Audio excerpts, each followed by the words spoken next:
Here in the Wenatchee Valley, the aromas of fresh fruit fill the air, and that just means one thing: it's harvest time.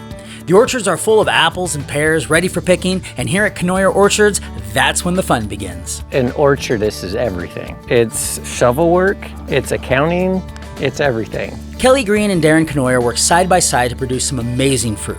They love everything there is about working in an orchard, but that doesn't mean it's always easy. Farming is a gamble, and it can be scary from year to year. I'm out of dice to roll.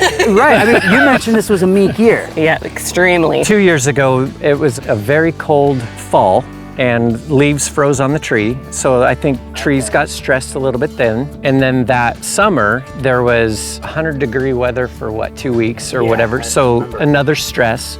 And then this last winter, it was minus 15, 20 for an extended time. So buds really got damaged. How do you know if you have a bad year? We'll count buds, and we'll notice that the buds are either not developing. You can cut them open and see where they're at. On my specific family, we're not even picking 2 of the varieties at all.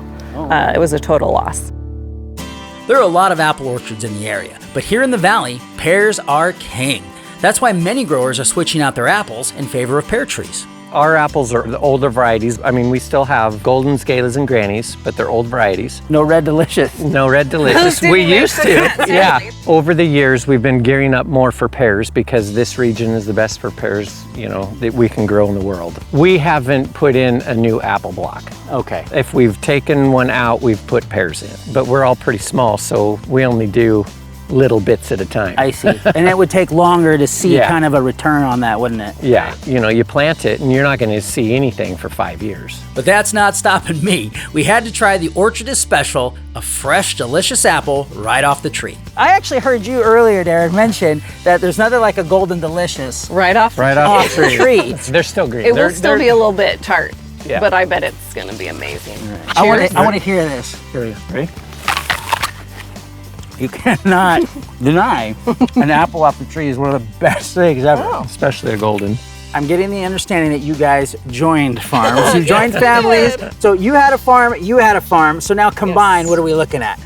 A lot of farm. A lot. Yeah. A lot of paperwork. Yeah. He pushed more paperwork onto me. Yeah. And I was like, right, now I want to be on the forklift. Typical guy. I know. Typical guy. We're always fighting for the tractor work. But during harvest season, we check in the morning, and then I'm on a forklift with one crew, and he's... Dad has one, and then I'll, we don't get to just hang out every day. Yeah. I mean, we do, but not I mean, it'd be pretty difficult if we didn't get along. I love the changing. I love all the different parts. Having something that you've worked all year towards, and then there's an actual harvest, and you see the literal fruit of your labor at the end. And then there's seasons, and you shut it down and have a little rest and get going again. And I like the idea of being at the front of the food chain. We're providing that product all the way, from the beginning to the very end.